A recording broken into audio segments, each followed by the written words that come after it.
feel like Gordon Bombay would have taken his career to even further heights. Everything's flashy, everything's cocaine, everything's fun. Open wide for some soccer! I don't care what you think about what your personal thoughts are at home. I care that you hate the Cowboys. Welcome, everybody, to the Sports Experience Podcast. I'm Chris. This is Dom. We're just a couple of comics talking sports. We record right here, Engle Studio in Tucson. If you're noticing us sweating or me sweating profusely, it's because it's hot here in Tucson, where we record all of our episodes. And who do we got today? Today, we have our first wrestling episode. That's right. We got The Rock. The Rock, that's right. Oh, dang. Well, not really The Rock. Actual wrestling, freestyle, folk style wrestling. We have probably the greatest American wrestler and maybe greatest wrestler that's ever existed in Dan Gable. Dan Gable. I feel like you did just say something that our fathers told us all the time growing up, which was like, this is real wrestling. Yeah, right. Not Hogan. This is real wrestling. This is a lot of dude sweat and touching going on, Chris. Let me show you Dan Gable. And that's who we got today. Dan Gable, yes, born October 25th, 1948 in Waterloo, Iowa, where pretty much wrestling is king along with the John Deere factory. Yeah, Iowa is definitely the wrestling state here in America. The acrostic Iowa, idiots out walking around. What are you going to do all day? Are you going to drink? Are you going to look at corn? Or are you going to take another man to the mat? And I'll tell you what they do. They have weight classes. Even in bar fights, they're like, whoa, whoa, whoa, whoa, you 145? Get over there. So Iowa is very civilized. Yes. Anyway, growing up, though, speaking of the drinking, both his parents were quite heavy drinkers. Yes. And that had a very profound effect on his childhood and how he was brought up. He had an older sister as well, Diane, but she was much older than he was. So he basically grew up as an only child. And his father was into wrestling like everybody was in Iowa. And he was a heavy drinker, and he was slightly abusive. Yeah. Dad physically abusive, mom verbally abusive. Some yes. of the stuff that she would say to him, I guess he was, after one of his matches he lost, he was taking it kind of hard. I believe she called him a pansy, and also to get his ballet shoes on. Yep. So one time he brought a friend home, and he extended his arm to shake his dad's hand, and his dad put him in an arm bar. No, he arm dragged him. Arm dragged him to the ground. He arm dragged him to the ground. No idea if he had any finishing moves, but still, that's not a good look. Yep. Dan would talk about, since he was an only child, he would basically just play by himself all the time. Yes. He would shadow box, shadow wrestle, shadow play baseball, shadow pretty much everything. Probably shadow puppets in there, Chris. Yes, so many. So he literally had this imagination going, and some kids, imagine dragons, and some kids, are radioactive. Radioactive. But he would imagine games. He would listen to baseball games and imagine them later. And this is something that you get into the psyche of him. He was just like, I never lost any of those shadow games. So we used to do that after, right before practice ended for wrestling. We'd have to shadow wrestle. The coach would turn out all the lights, and you'd have to imagine wrestling somebody else, even though you're just wrestling yourself. It's kind of crazy, but he basically has a mindset a mindset perfect for wrestling, because it is one of the most individual sports you can possibly participate in. It definitely is. You're out there on the mat by yourself against somebody else, and imagining yourself winning and going through the motions of what, these moves are, essentially. I know it sounds like I'm talking WWE, but it really helps him throughout, because he really is focused on that mat. Yeah, so he goes into high school, West Waterloo High School, and decides to do wrestling, as that was one of his dad's favorite sports. And in 1964, his sophomore year, he wins the state title at 95 pounds, which is pretty darn incredible. Unfortunately, that year in 1964, on Memorial Day weekend, they couldn't find his sister. They were searching all over, and Dan had remembered that there was a high school dropout, I guess, hanging around the house named Tom Kyle, who was emotionally unstable. And it turns out that he murdered her. Yes. Yeah. So his older sister basically is gone, ceases to be. His parents go into an absolute, even further mental abyss, and Dan is kind of left in a very precarious position and kind of puts all of his focus into wrestling at this point to keep the family together and everybody sane. A couple of things I found interesting about his relationship almost with his sister was he said that he was like really looking forward to his life kind of away from his parents, because that's kind of what she did and broke away kind of from this constant abuse, and she was kind of like away from them in the sense of like moving out when you're 18. And then they, as the family, because this was a small town, so it kind of rocked this small town, and they had the question like, are we going to move or are we going to stay here? And he said, not only are we going to stay here, but I'll move into her room. Like, I want to like remember her. I want like to like pay homage to her almost. And you're Keep right. things as normal as possible. Yep. And his focus with wrestling, like you said, almost doubled. And this mentality that he carries through his life of just like needing to win. Yeah, I have to win. He's quoted as saying, because I mean, if I end up losing, who the hell knows who's going to have an emotional breakdown, including myself. Yes, exactly.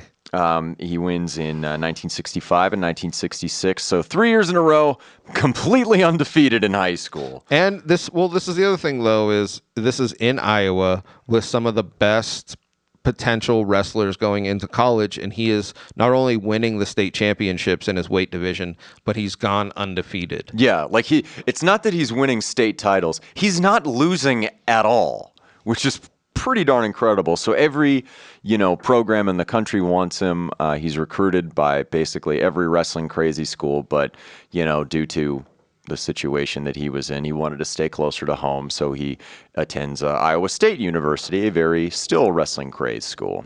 So yes, it is one of the top schools. I saw something like Oklahoma was going, and Iowa obviously was trying. Like you said, every top wrestling program at this time was trying to bring him in.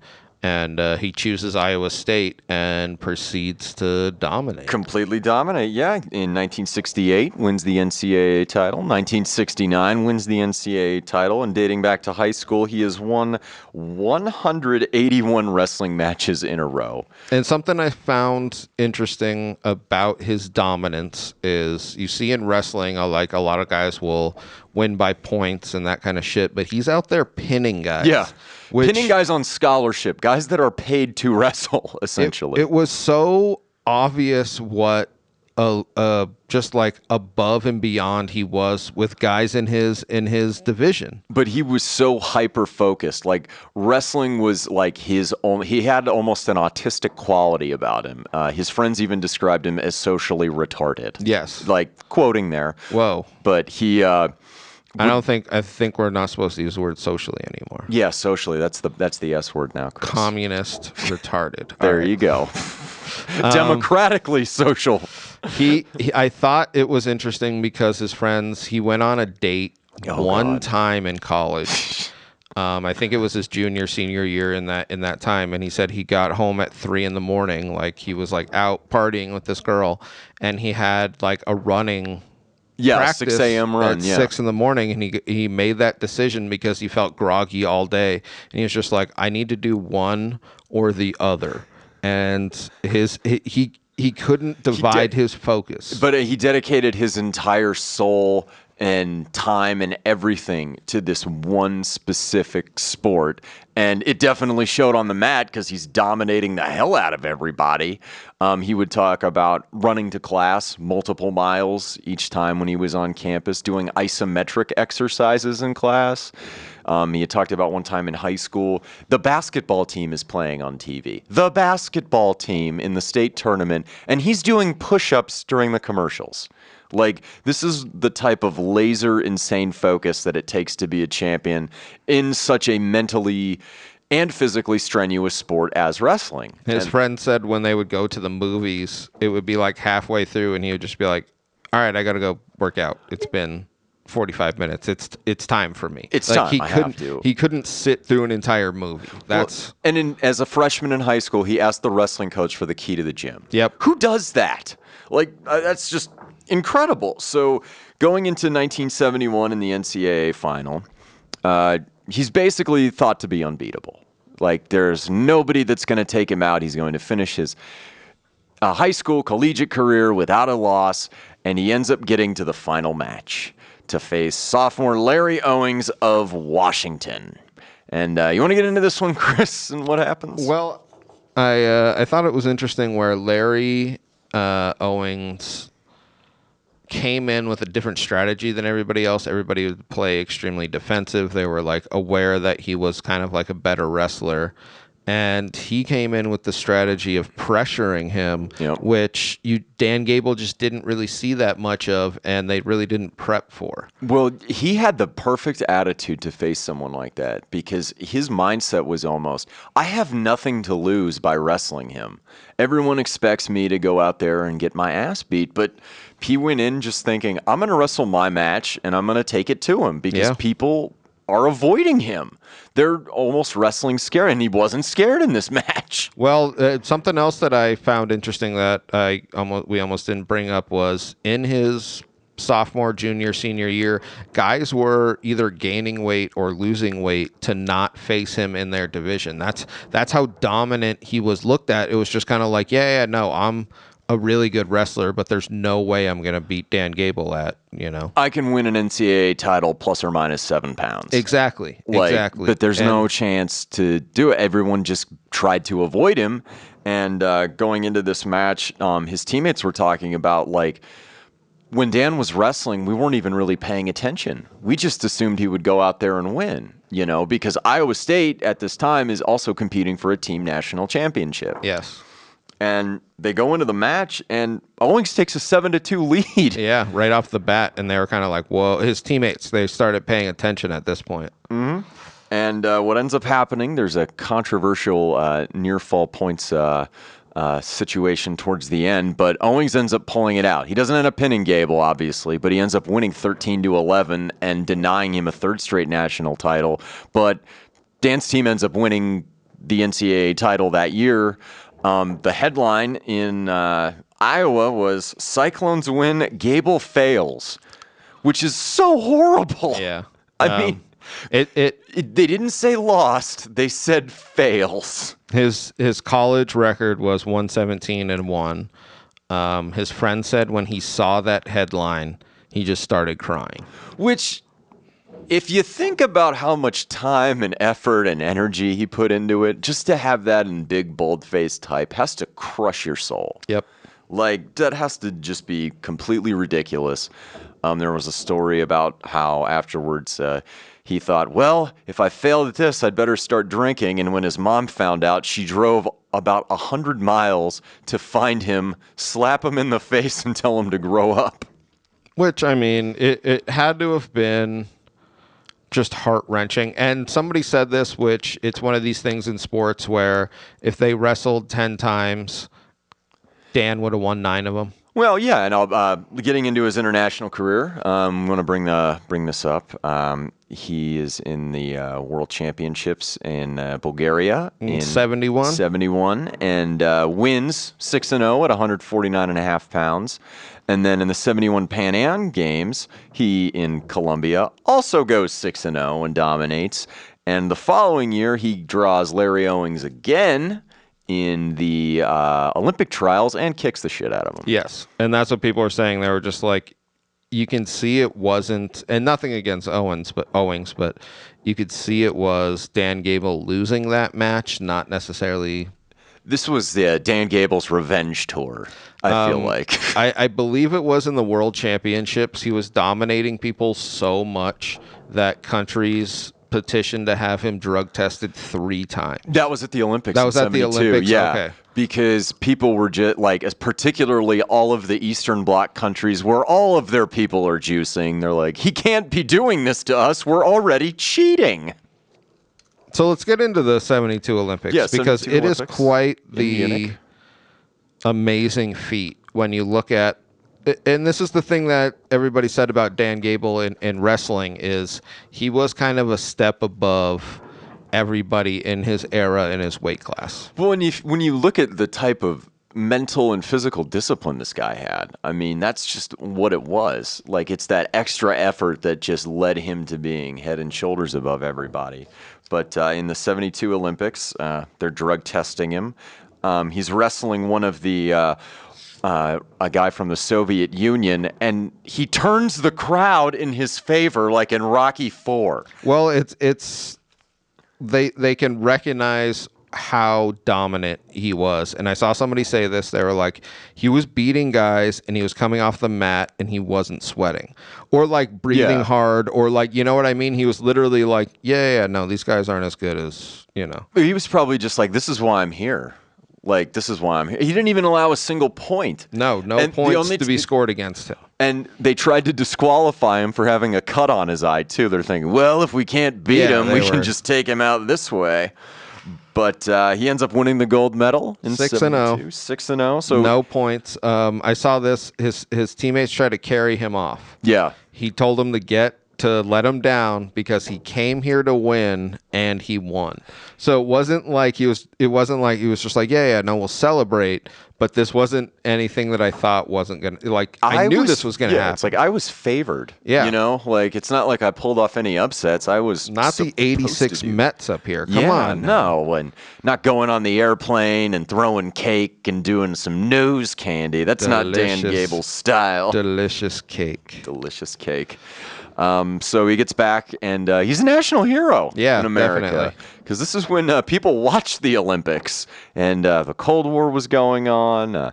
He's making appearances on the Dick Cavett show, and, there's really nowhere else to go at this point because, wrestling's, And he's not going to, WWE it. Though if he fought the Nature Boy, I bet you he'd kick his ass. Man, that would have been awesome. Oh, that would have been great. Where's your wooing now there, Flair?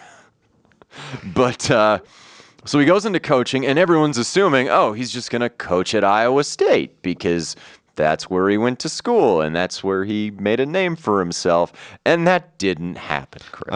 I saw something, he didn't say this, but it was like a family member said that he wanted to coach at Iowa State, and they were just not receptive to that. They didn't think he was going to be like a great coach, or he was gonna be like easy to work with, or so they kind of were like, they kind of hemmed and hawed and like dawdled on kind of giving him an offer, and another school jumped in and said, we want you to be the coach of our wrestling program for the next 30 years, and he said, okay. And that was the University of Iowa. So in 1976, he joins the Hawkeyes, and they proceed to be awesome. He turns out to be arguably one of the greatest coaches in any sport in NCAA history. Well, this is something that I found so interesting as people talk about him like kind of changing the sport as a wrestler, and people are like looking at his college and high school like, wow, he changed it so much as a coach. That's what I feel like his legacy, even though as a wrestler, you can't even deny anything he's done. As a coach, is the greatest wrestling coach ever. When he's still relatively young and he's pushing these kids to their, physical, emotional, and spiritual limits in the gym, basically, and on the mat. And it's that mentality, Dan Gable's my coach. I don't want to let him down and not give 110%. Well, I saw this and I thought it was kind of interesting because somebody was talking about, like, I don't know how the guys who play for Stan Van Gundy really get excited about it, because it's this guy just being like, guys, get out there. Go shoot it. Looking like Ron Jeremy. And I thought about this with Dan Gable, because literally if you're doing something wrong, he literally will go on the mat and just like fuck you up. And you're just like, all right, I'm sorry, coach. I'm sorry.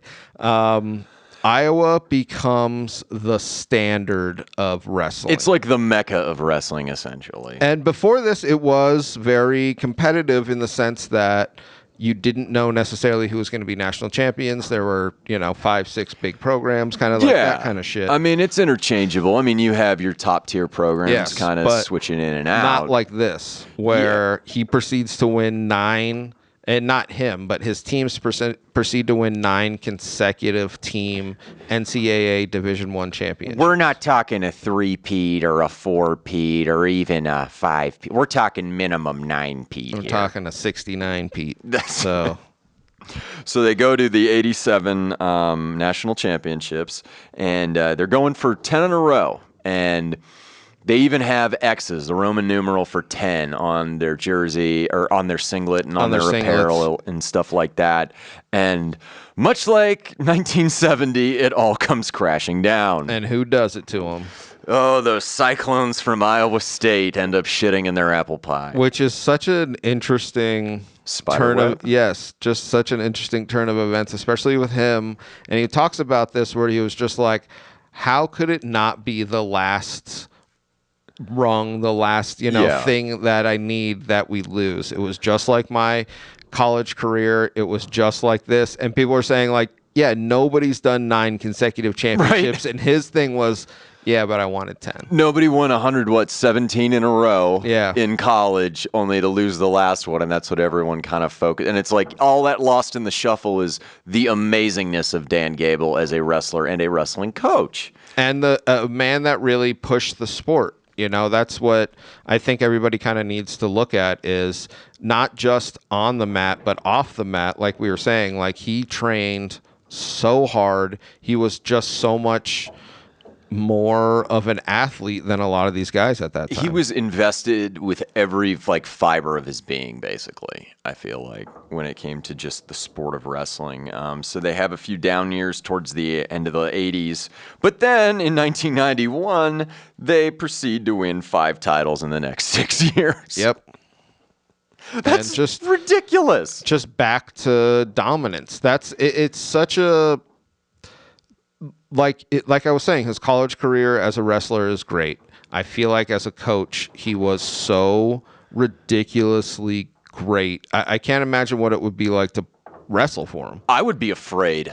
I would just not afraid as far as wrestling, but like if I don't give 100%, not only am I disappointed in myself, I've disappointed the father of the sport. If we didn't win that D1 national championship, oh my God. Yeah, it's like I don't necessarily have to win a national championship individually, but if I'm not racking up points at these national tournaments, then... Well, to put it in perspective, he, in one of his, speeches at the end of his career, he didn't bring up all the times that the guys won. He brought up like 4 or 5 guys that he was just like, this guy should have won a national championship.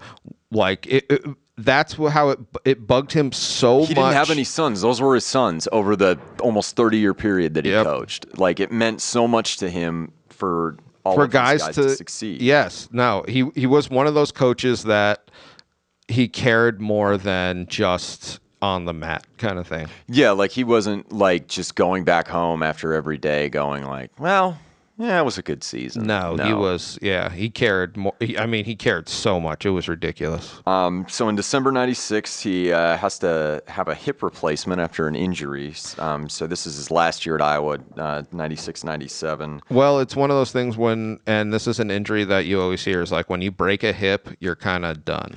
Yeah, like Bo Jackson almost. Well, Bo's was a little different. He dislocated it. He was still fucking.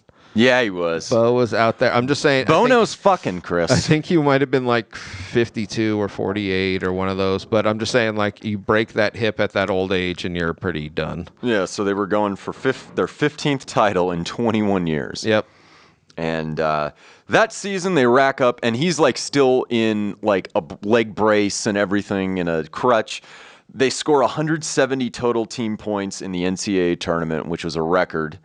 And end up winning another national championship. He goes 15th. Out on top. Yeah. I saw that he was in the stands with his crutches, and one of his guys did something. He was like losing, and he like hobbled out there and called the ref over and just gave the ref a bunch of shit with his crutches, and then hobbled back onto the stands. 15 national championships as a team. It's ridiculous. Yeah, 152 All-Americans. 45 national champions of that, 106 Big Ten champions, 12 Olympians, 8 medalists, 21 Big Ten team titles, 15 national titles, and he was the head coach of 3 Olympic teams and 6 world teams. Yeah, that was the other thing, is he was involved in the Olympics as a coach, and a bunch of his guys went on to be Olympians and medalists, and like he was just like the guy in wrestling. I mean, even now, you bring up his name, and that's what you was like. If you had asked a random person on the street about collegiate wrestling, that's probably the first and only name you might even think of. Yeah. So, Dan Gable, in 2020, he was awarded the Presidential Medal of Freedom. So, how's about them apples? Yep, by Gold David Hasselhoff, brought it down, gave it to him. He was looking for freedom, and he found it with Dan Gable, beating all the communists in their wrestling. He said it. He said, you know what? That wall came down because of me and because of you. Absolutely. Dan Gable, everybody. Dan Gable.